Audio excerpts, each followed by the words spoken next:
feneen. waaw pire nag. yow nga wax de man de li ma lay wax mooy waxal. te genre yooyu yàlla ma yàlla baal mun na am kës vie su xale. waaw am nañu mel noonu. Non, parce que mon bonnet collège, depuis le collège, l'a dit. Quatrième ba terminal. Elle est mineure. Ouais, elle est mineure. Parce que parfois da ngay gis benn école après yooyu am ñu ne ngeen benn élève non defoon na ma ko loo may dem indi te kooku boo deful nànk ñu nekk yaay teel nañ ko lu bari. waxal. Ah ça, j'aime bien cette question-là. Hello la Mifa, lu tax soo nekkee ci sa yoon en tant que jeune parents yi duñ la ci jàppale. Au contraire ñoom li ñu bëgg rek nga war a def.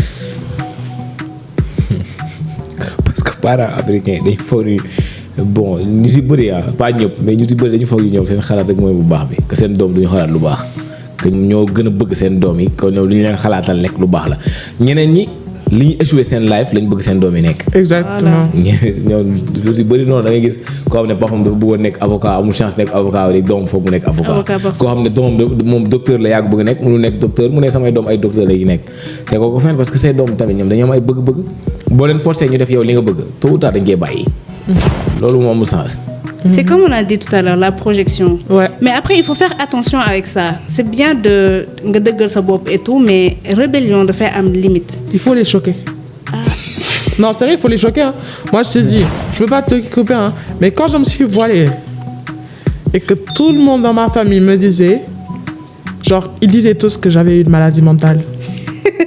Ils disaient que j'ai fréquenté des terroristes. Il y a même une dame, elle est venue voir ma grand-mère et elle a dit, oh, une fille comme ça, un jour, Gisnako. Et il a rencontré un garçon, c'était un arabe. Après, il l'a amené là-bas, il a disparu. On l'a plus jamais revu. Après, ma grand-mère est venue voir ma mère en pleurant. Ils vont lui faire ça. C'est que il faut que tu te dises, c'est ça que je veux faire. Personne ne m'a dit de le faire, mais c'est moi qui ai décidé parce que je sais que c'est ce qui est le mieux pour moi. Et s'ils essayent de te dire, ouais, non, tu vas pas le faire, choque-les. Moi, je les ai bien choqués là. Non, c'est, je te dis, je les ai bien choqués. Et tôt ou tard, ils vont venir, ils vont comprendre après. Tu vois, comme quand on te dit, tu es un enfant. Bon, magué, après, tu vas comprendre.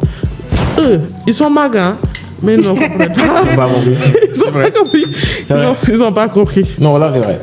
Voilà. Après, ça dépend. Il y a des moments où tu ne peux pas donner le même conseil à tout le monde parce que les gens vivent des situations familiales différentes. Ouais. Moi, je me dis que, après, ça existe des parents toxiques, hein, ça existe des parents qui n'aiment pas leurs enfants. Mais en règle générale, quand ton parent t'aime, il pense, mais personne n'a le monopole du savoir. Moom day yaakaar ne lu mu lay def loo moo gën ci yow. yow ni ngay waxee ni bu kanamee samay parents dañ comprendre samay choix ñoom tamit noonu la ñuy xalaatee seen xel que bu màggee dina ma remercier tu vois. Non, il faut essayer de trouver un juste milieu. Moi, j'ai fait des études que ma mère voulait que je fasse. Ouais. Mais quand j'ai terminé son master là, dama décidé ne du ma ci teg dara. Il faut couper la poire en deux quoi. Parce que faire plaisir à ses parents aussi c'est une bonne chose, mais pas au détriment de son propre bonheur. Donc da ngay xool na nga mënee def un peu de ce qu'ils veulent et un peu de ce que tu veux. Ou alors tu leur poses des ultimatums. Par exemple, ma sœur, elle voulait faire de la couture. Ñu ne ko boo amee bac, on t'inscrit à une école de styliste. Donc dafa gën a savoir si jàng bi bu mu def na lépp pour am bac, tu vois. Tu essaies de trouver un terrain d'entente avec eux. En tout cas. Et surtout tu essaies de xel moom convaincre. Donc tu essaies de leur prouver que li ngay def nii. Mais parents ñoom dañoo xel. Non, eux ils comprennent que le choc. Tu vois, xel ya boobab la. Ouais. bu xasee ba jël benn affaire boobu lay jël. du mun jëlaat ñun Sénégal parfois leen moo ñu sonal mooy parents yi waaw dañuy sonal seen ay doom lii laa bëgg non lii ngay def xale bi nag bis boo ko deful non bëggoo ko da nga waroon jàng loolu seen nit parfois xale bu tollee ci benn âge da ngay wax doom kaay lan nga bëgg def mu ne papa de lii laa bëgg def nga ne ko lii nga mu ne laa nekk nag comme yaa ko choisir dem ci. bis bu demee nag jàngu ci après nga ne waxoon naa mais léegi il faut que Doudou day def lii dama ko war a def. il faut que parents yi di soutenir seen doom ci seen choix. Ouais. Parce que da ngay gis koo xam ne nekk école. famille bi yëpp xam ne kii xamul gàtt école. Mais on le laisse là-bas rek. je te dis fa ngay toog muy jël ndaare. di jël ndaare di redoubler ñu yóbbuwaat ko école. muy jël ndaare di redoubler di jël ndaare ñu lijjanti ba mu passé ñu classe yooyu da ngay gis ku jël ndaare yow ba dem CM2 tey ndaare rek lay jëm te day am de mais dañ ko fay bàyyi te kooku am na xoolal mën na nekk moo dàq football ci koñ bi. mais nag dañ naan du football day jàng par force. parce que ñoom dañoo jàpp dañ leen endoctriné si yenn affaires yoo xam ne. dañ naan lii rek la. démb gis naa benn tweet ci affaire Pogba yi quoi am ku ne parents africains yi il faut que ñu xam ni c'est pas obligé que seen doom bi tekki moo war a jël yeneen ñëpp en charge. d'accord naa mu jàppale leen su fekkee ay problème am na soit ay feebar ay affaire yu kii mais warul leen jël en charge. parce que moom bu muy xasu ñii xasuwuñu de dañuy bàyyi ba kenn ki tekki ñu ne par exemple te loolu parents yi la. loolu yëpp parents yi la ba tey. yaa ngi bàyyi say frère waaw dimbali woo leen. exactement buñ la defee xoolal boo gars yi teg seen frère yi ñu teg dil seen frère yi. la moo tax coow du am parents yi. sa rakk la sa mag la munoo ko def lii day kon ne kooku bu la jékkuwaatee da lay sàcc de. du am benn parce que day naan sama yaay dafa si génnee gars yi tamit ñoo si war a jàpp parents yi fii dafa metti dëkk bi dafa metti Sénégal cher. particulièrement Dakar dëkk bi dafa cher dund dafa cher mënoo si teg ay parents yoo xam ne dañu lay. compliqué sa life yow ñoom ñoo la war a jàppale ñoom ñoo la mën a xañ jàmm ñoom rek la mën xañ jàmm nag. mais dañ lay non yow la mën a sonal. billahi yàlla ñu yàlla ba moo tax képp koo xam ne fii am nga parent bu lay jàppale di la woo téléphone ngeen di déggante. nga am benn affaire nga mën a toog ak sa papa wala sa yaay. nga mën a am projet nga ne ko lii laa bëgg mu xalaatal la. billaahi bu fekkee Sénégal bi nga dëkk yow li nga am xamoo ko sax. wala nga am problème war a wax sa xel njëkk dem ci sa papa wala ci sa yaay. loolu moom boo ko amee santal yàlla àdduna ak àllaaxira bëriwul fii. mais loolu man problème yëpp kenn la man wax ci doom ki la parent bi parce que parent parfois dina def leen la nga xamante ne mook doomam dañuy rusante kii ba ilaa yow mi diin parce que fii un jour defoon nañ benn émission ma wax ko man sama baat ca kaw bu may gars yi dégg baax na parce que da ngay fekk tey nga baal ngeen baal ma sa propre lalu yaay. bu muy tëdd sa yaay génn kenn nekk kër ga sa papa indi fa beneen bu jigéen yow doom sa papa yaakaaroon kër gi kenn new fi nga ibbi sa néegu yaay fekkoo fa sa yaay nga fekk fa beneen mais sa papa ngeen jàkkaarloo mais loolu da nga koy rus ilaa yow mi diin parce que am na ñaa nga xamante ne dañ ko téye musuñu ko wax seen yaay. te xoolal bi si garaaw mooy bi si topp nii kii tam ci parents lay waxaat. mu ne j'ai un problème avec mes parents maanaam man mosuma fàttaliku fu ma laajee dara samay waajur ba ñu nangu. je peux dire qu'ils sont trop toxiques lu ma metti du ma am ku ma ko waxal ndax ñoom rek laa am aw ma xarit ndax dañ may tere génn te loo leen wax ñu gëdd la li lipp sama xol waaw lii de moom lippi ci sama xol lépp sama xol laa koy téye ndax aw ma pexe xol lii li lañ doon wax léegi mooy le fait que say parents duñ la jox accès nga ñëw wax ak ñoom boo demee balaa nga dem ci parents yi sax sori na des fois entre góor xoolal sa grand frère des fois du la may accès boo yegsee si moom da lay gëdd di la yuuxu boo ñëwee di wax yenn affaire yi mu xas la ba dootoo am koy wax te gis nga xale ba amul ku mu wax ni ñuy waxee gis nga ni ñuy waxee ku amul kilifa iblis mooy doon sa kilifa day am ba si ñi nga xam ne seen parents yi ñi ngi dund seen parents yi lijjanti wuñ leen taluñu leen boo ñëwee di wax ak ñoom duñu wax ak yow léegi ñoom lan lay def dañuy dem wax koo xam ne amu ci xam-xam wala wax ak seen benn xarit te koo conseiller leen ay conseils yu bon xanaa moo pardon mooy booy yi seetaan pënd yi booy seetaan film pënd yi duñu mën a waxtaan ci sexe ak seen parents léegi dañuy waxtaan seen biir plus ñu waxtaan seen biir ku nekk di andi expérience am ni muy seetaanee wala kii du mu dund andi benn curiosité si nit ki ba nit ki commencé di sopp di jéem a dem découvrir bu demee fenn gis ni luñ ko wax ak li mu gis du loolu mu demaat feneen mais bu fekkoon am na ku muy toog waxal dina ko mën a cadrer yow koo xam ne yow tamit dem nga ba am ay doom xam nga donc mën nga wax xamal sa doom je pense pas la moo tax par exemple ngay gis kaaw par exemple film Alvin Johnson am na benn scène bu con booy papa ji ba mu koy jox kawas yi xam nga loolu dafa con si ñun bu ñu koy gis temps booy mais boo demee ba commencé màgg tuuti da ngay xam ne lii du lu baax si jullit mais boo toogee jamono ji par exemple dañuy waxante dëgg rek te yàlla tax parce que dëgg bu jotee dañ koy wax soo amee doom man par exemple moom sama doom ma gis ko mi ngi ànd ak jigéen ñi gauche droite mënuma si dara wax naa mënuma si dara xam naa ne kii du ko arrêté mais ma toog wax ak moom moo gën parce que su ma ko seetaanee da def lu mu warul def de te noonu lay demee moo tax sa doom del waxtaan ak moom àqu waajur dafa am kenn du ko weddi mais papa yi yaay yi àqu waajur si doom am na de parce que ku nekk dinañ la laaj noo doon sàmmee sa njaboot. wallaay te bis bu la yàlla wooyee ne sa njaboot noo doon sàmmee sa njaboot yëpp toog ne kii bu ñu doon wax ak moom daan ñu déglu looy tontu yàlla. bis boobu benn gàcce bu ndaw nit da koy bañ. nit day daw ay mbokkam wala yaayam parce que day ragal amel ko àq yow imagine nga yàlla teg la ne la yii ñii yaa nekkoon sa chef parce que la nañu wax ne nañ àllaaxira groupe bu nekk seen chef dina taxaw. famille groupe la. chef de famille ñan la. parents yi la da ngeen di taxaw yàlla da leen di laaj ne seen doom yi na ngeen leen doon yore. après yow su ñu nee waaw man jàngaluma sama diine. man wax xamuluma dara. yow sa doom boo xam mayul accès nan la lay mën laajtee sax nu ñuy jullee. Les grandes ablutions. doo ko laaj say parents. ñeneen nga koy dem laaj. lii dafa metti nga nekk yow xoolal kii di muy dund moom kese moo nekk ak ay waajuram. mais mënul wax ak ñoom. parce que mi ngi xalaat ne su demee rek dañ koy gëdd. te la moo gën a con mooy parents africains dañuy bàyyi ba mu trop tard ñu bëgg a changer. ñu essayer rapproché wu. commencé di ñëw di rapproché fekk yow instant boobu yow màggee nga benn affaire te yombul dañ koy wax te dee. waaw say waajur da nga leen war a lii loolu yëpp yàllaa ko wax dëgg la de mais yombul tey jii nga dem ba am ay 30 ans ay 25 ans 20 ans fekk yow yaa ngi doon dundu guerre ak say waajur ba at yooyu nga jékki-jékki rek pouf comme si dara amul. loolu foog yàlla jàppale la dëgg sinon sa xol du ko nangu.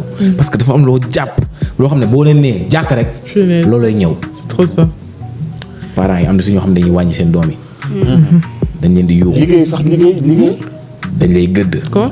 da ngay am benn problème ñëw di leen ko wax doo si jëlee conseil de xas nga ci. xas nga fi jëlee mais Pape Doudou comme maay wax kii liggéey man ban liggéey tey da ngay am sa doomu bàyyi ci biir kër gi sa pap am ñaari jabar sa ñaareelu pap di liggéey doomu aawo bi di liggéey doomu ñaareel bi. maraboutage.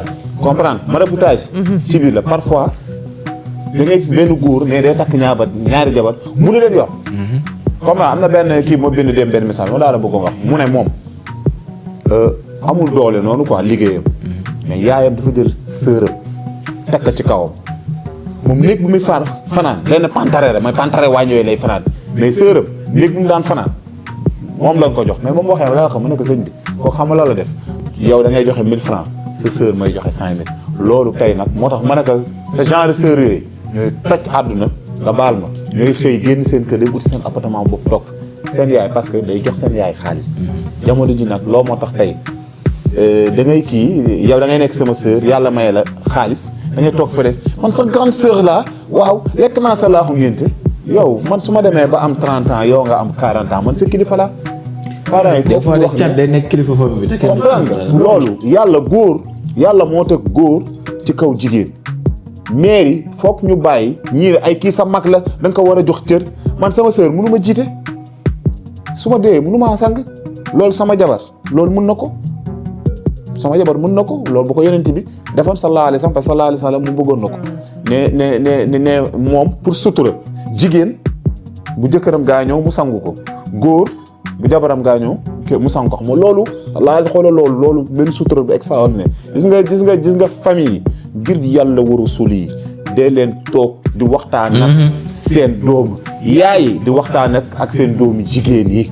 am na sama benn xarit. góor ñi di toog di waxtaan ak góor ñi loolu nag moo ñu manqué mais amatuñ ko. am sama benn xarit nee na ma xam lan lay def surtout temps Covid bi day xam nga Covid ñëpp dañu doon tëju. nee na day teg doomam yi ñu am chaque jour ay waxtaan tey ñu ne ci dañuy waxtaan 1 heure de temps après lii dañuy waxtaan. ma ne ko saa yaa ngi doon def lu am solo. yaa ngi def loo xam ne parents yu bëri nañ ko xam. sa doom ay xale lañ nga commencé loolu yàlla na continuer. nga xool après li ngeen di développé. fii xoolal ñi nga xam ne dañuy waxtaan ak seen parents yi. xool leen rek nu ñu avancé. lépp lu ñu dugg day dem. parce que dañuy waxtaan ak seen parents yi ñu kii mais bon. parents yi tam yéen a war a faciliter seen doom yi. papa nga jox sa ko papa lii nga may jox. day xool sa grand frère bu mu ñëwee dafa compter ay billets mais suñu wërsëg gi bokkul. baal leen ma waay kii nee na en ce moment je suis en couple avec 11 mecs je sais pas encore qui choisir j'ai vraiment besoin d'aide. waay. l'embarras des choix. tu as choqué mes invités. bon. Balthazar bu jigéen. non non Ah non, déedéet waay, non non. Attends, c'est quoi la différence? Si c'était un homme, ça serait plus acceptable? kaay moo la. Ouais. kaay moo la. Pardon? Oui. ngeen lan. jigéen la ma waxee wax ak moom. Non mais waxuma ak yéen man jigéen bi laay waxal ka may wax ak moom. dañuy waxtaan rek. non mais le truc c'est qu'il a rigolé. Non, ouais, Il a dit mais dañuy waxtaan léegi. ouais, mais waxtaan. waa ñu bu ñu dóor rek wax. Un homme Ouais. qui a des bails avec plusieurs femmes, on l'appelle comment? Baltata. Non. Non, on l'appelle en PUTE. Est-ce que tout le monde l'appelle comme ça? On se dit la vérité. Non, tout le monde. OK, ouais, comme ça, j'avoue. vous êtes hypocrite. Mais c'est ce Non, c'est qu'il est. pas de l'hypocrisie. C'est de l'hypocrisie. Non, en fait. Mais c'est ce qu'on appelle les doubles standards. Ça existe dans toutes les sociétés. Exactement. dafa am yoo xamante ne d'après ñoom day jigéen du jig góor. Voilà, nag. mais Non, c'est pas vrai. Non, pas le péché est le même. Ouais, le péché est le même. Genre, tous les deux sont CDP du PUTE. Tu vois? jigéen li jig góor jigul jigéen. loolu dañ koy nangu. Voilà. dañ koy nangu amul sax ay li jig góor jigul jigéen. buñ demee si yàlla nañ xam na. On verra, dinañ xam. jigéen bañ na ko ba jigéen bu lay trompé ak góor bu lay trompé du doon benn. je Pourquoi? parle des mariés. nañ génn cadre de relation hors mariage. Ah bon? jigéen. bu lay trompé sentiment moo koy pousse. Donc, c'est la faute de qui? Non, en fait, Non, tu même- sais ce qu'il essaie de te dire? Il essaie de te dire que les hommes trompent à cause de leur libido. alors non pas libido kese. Ils tombent à cause de quoi? dof. ah yéen da ngeen dof. góor des fois ok. non je te jure góor des fois day def benn affaire ba pare toog naan chez man la def nii. mais jigéen bu demee ba lay trompé c'est parce que ki mu lay trompé am na sopp benn affaire bu mu ko bëgg dëgg la wala dëgg jigéen xolam nu mu mel ak xolu góor du benn. Il y a des femmes qui sont polygames.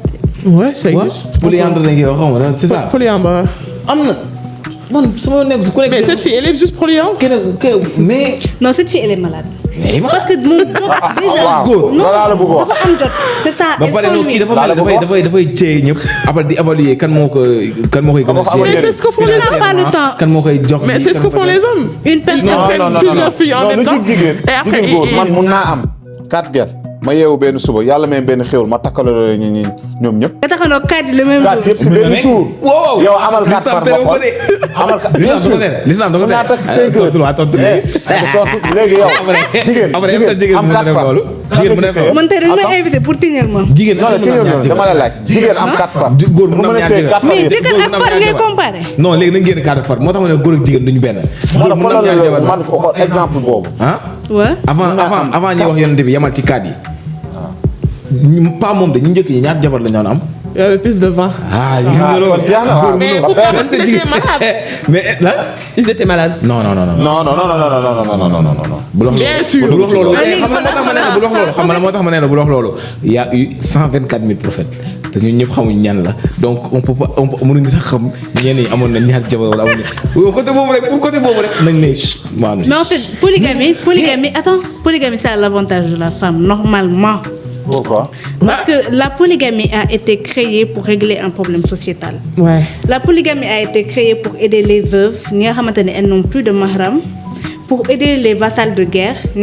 Par exemple, tu vois quand une guerre éclate dans un pays et qu'il y a un des pays qui a perdu la guerre, les femmes de la famille royale ou les femmes de ce peuple-là sont en danger si leurs hommes sont morts en bataille. Tu vois ce que je veux dire?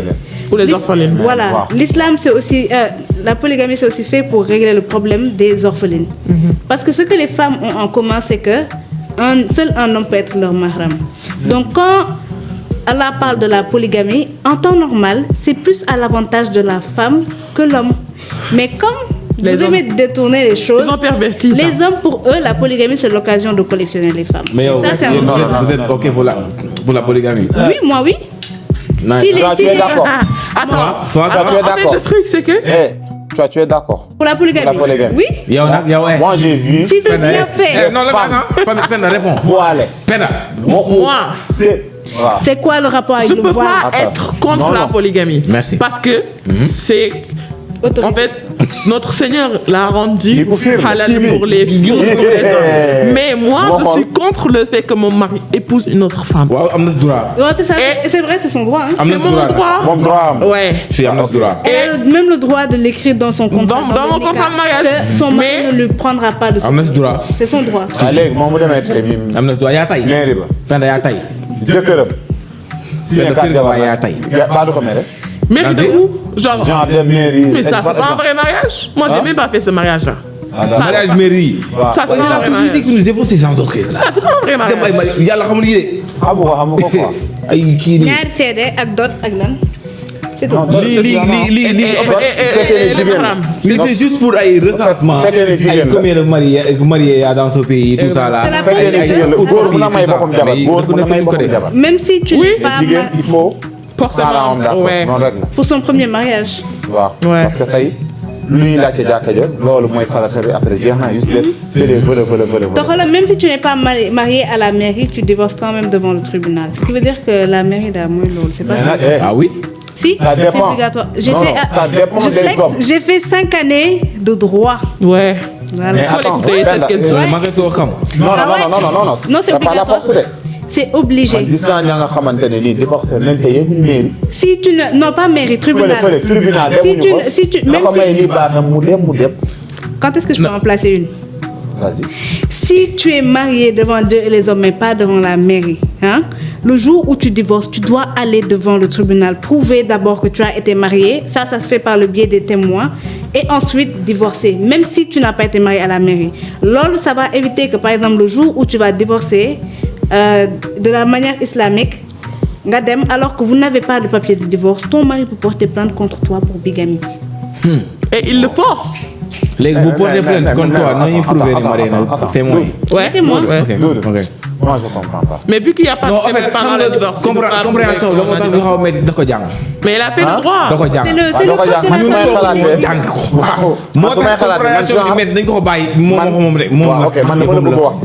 est-ce que li ma wax nii man dama la bëgg wax tey man mun naa am jabar demuñu mairie jàkka ja lañ am mu ne ma may ko sama baat ma may ko baatam am ay seede parents yëpp toog ma may ko baatam ñett yoon mu dem ma dem. Donc à ce moment-là, il pourra prouver. après mën na dem porter plainte comme nous. Tant que le divorce n'est pas prononcé devant un juge, même si vous n'êtes pas marié à la mairie, vous êtes divorcé aux yeux de la société, mais pas aux yeux de l'État. Aux yeux du tribunal. On s'en fiche. Ça, franchement, on s'en fiche. Mais si vous avez divorcé et que c'est consentant. Mais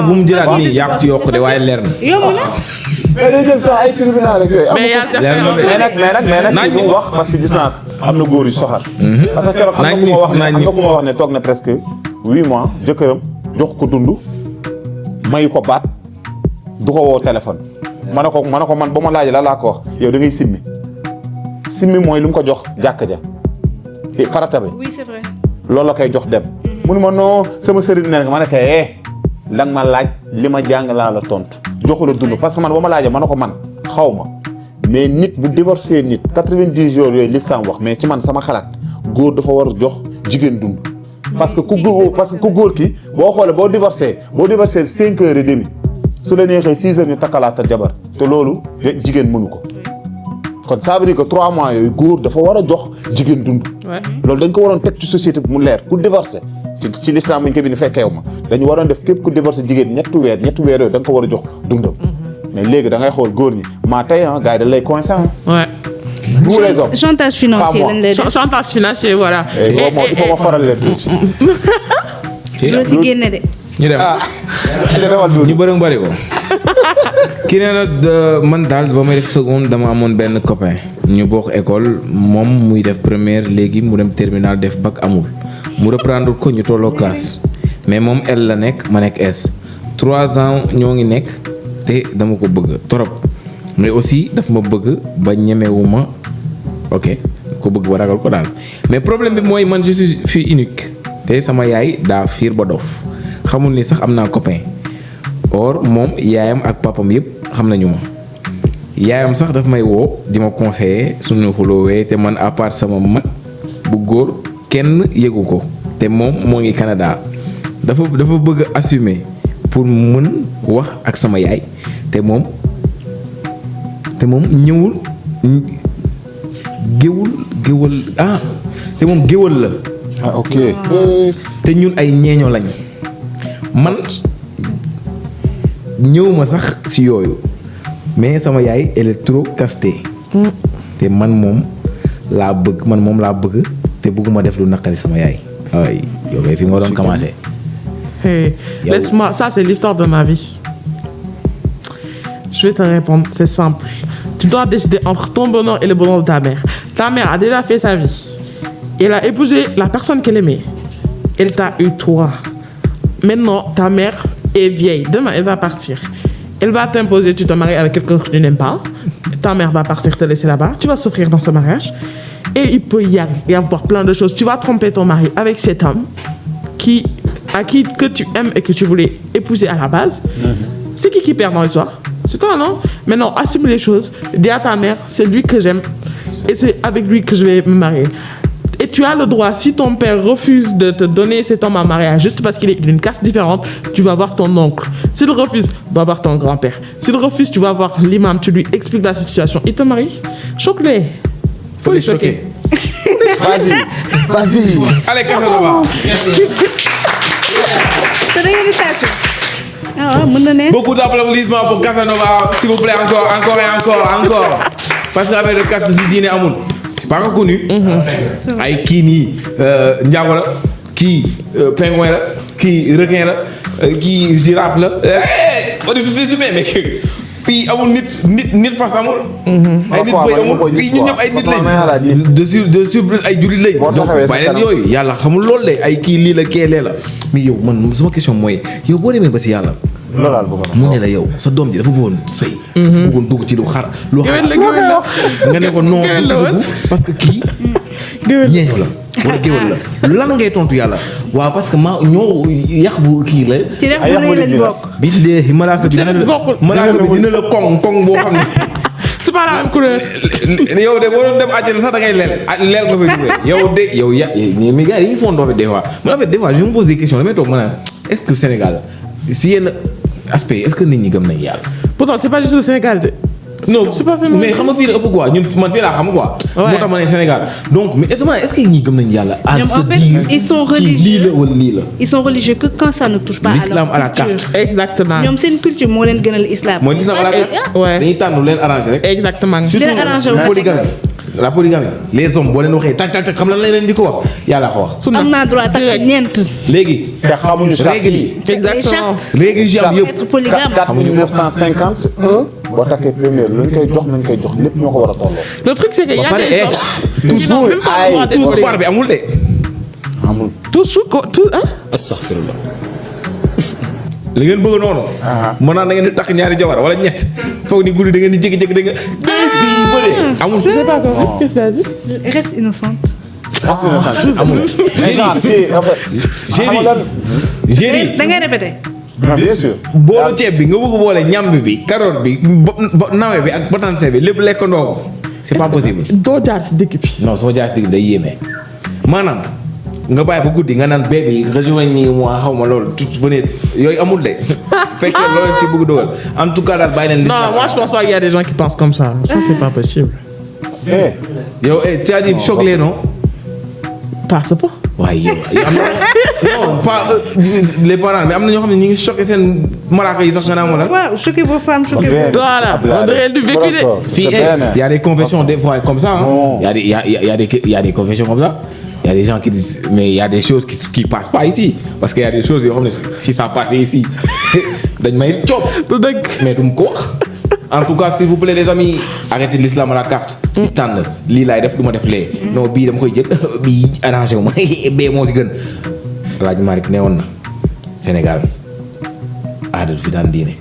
te dëgg la. wallaay.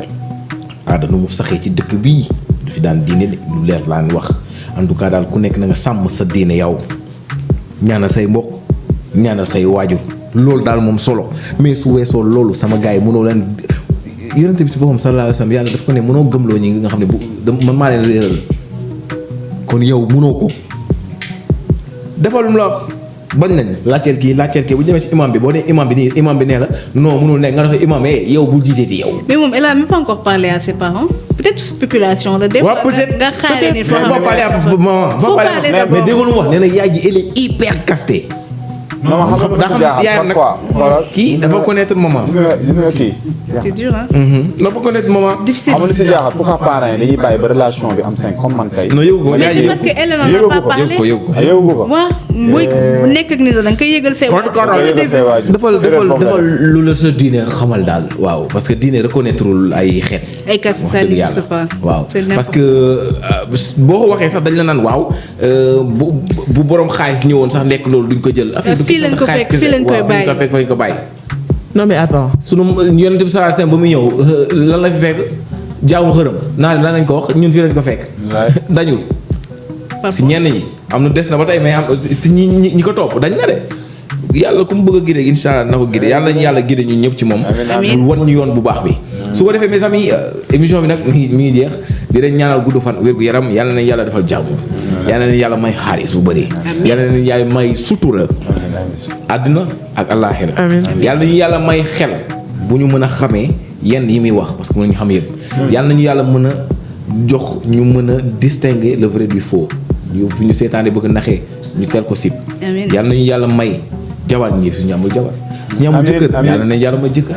Ak ñi xaalis. sëy tamuñu doom yàlla nañu yàlla may doom. Amiin. ñi seen doom yi juddu yàlla nañu yàlla may gudd fan wér gu yaram def leen ay nitu diine ay nitam yàlla nañu yàlla may àjjana.